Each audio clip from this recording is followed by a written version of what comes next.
अस्सलामु अलैकुम वरहमतुल्लाहि वबरकातुहू। हज़रात सामीन किराम, आज मुल्क के एक ज़िम्मेदार शख्स वज़ीर गिरिराज सिंह का एक बयान नज़र से गुज़रा। बड़ी तकलीफ़ हुई, दिल ने दर्द महसूस किया, आहत हुआ।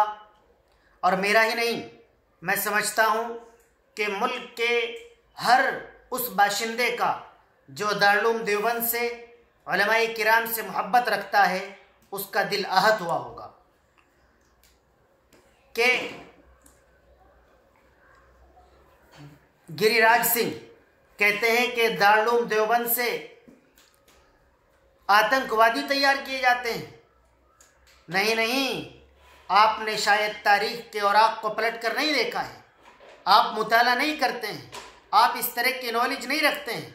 आपको तो मालूम होना चाहिए कि दारुल उलूम देवबंद ने तहरीके खिलाफत नहीं बल्कि तहरीके रेशमी रुमाल चलाकर अंग्रेज़ों को इस मुल्क से भागने पर मजबूर किया था। आपको मालूम होना चाहिए कि दारुल उलूम देवबंद ने, उलमाए किराम ने किस तरीके पर इस मुल्क को आज़ाद कराने में कुर्बानियाँ दी हैं। और आपको मालूम नहीं है कि दारुल उलूम देवबंद कुरान करीम की तालीम देता है और कुरान करीम इंसानियत की तालीम देता है। कुरान करीम तो ऐसे किसी आदमी को मार देना, कत्ल कर देना तो उसे हराम करार देता है। आप कहते हैं कि ऐसे आतंकवादी तैयार किए जाते हैं जो किसी को कत्ल कर दें, किसी पर बम फेंक दें।